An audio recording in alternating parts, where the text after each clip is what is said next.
Hey OT dudes and dudettes, in this episode of Your First OT Job, I'll be talking about something that I definitely never heard about as a new grad, and that is NPI numbers.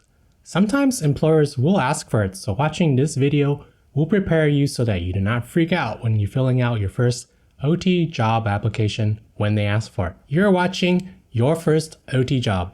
This series of videos is geared towards new grad students who just passed their boards and will be entering the occupational therapy job market. These are the types of videos that I wish I had watched when searching for an OT job as a new grad myself. My name is Jeff, and I'm an occupational therapist who works in acute rehab and acute care in the hospital. I make OT videos and have a website, OTDUDE.com, with free resources for students and new grads. Alright, NPI numbers. Let's get functional. NPI stands for National Provider Identifier Standard and is part of HIPAA, or the Health Insurance Portability and Accountability Act, and is issued by the Center for Medicare and Medicaid Services, or CMS. It is a unique 10-digit ID number for healthcare providers. NPI numbers become part of a database that is searchable and contains information such as your business practice location, so that you can receive mail if you need to be contacted, your phone number, and your taxonomy, such as occupational therapist or specialist or something like that.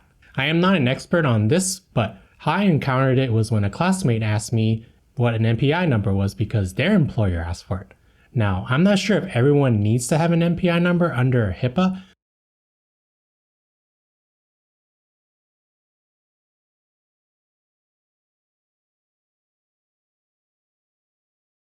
so if someone in the comments knows, please chime in below.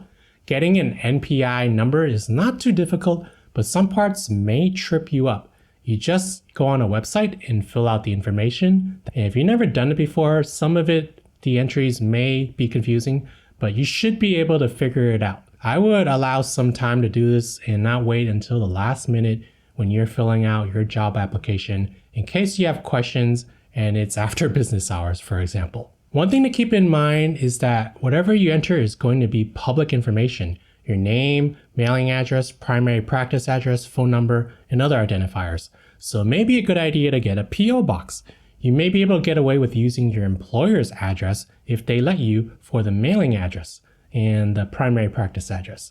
And because your phone number will be public information, you may want to look into using a separate phone number like Google Voice to avoid getting spam calls from putting your private cell phone on the internet, for example, as long as you can be reached. Ask your employer if you can use their work phone number for this entry. One good thing is that this information can be changed and updated in the registry, so don't worry if you entered something you didn't want to, but do keep in mind that it will briefly be on the internet, and you never know what websites or bots may archive this information, and because it's momentarily on the internet. I'll post a link in the description to apply for the NPI number, and it should take around 5 to 10 minutes. You will need what's called a Identity and Access Management System, or I&A account, to manage and even create NPIs. So just another step you need to do first.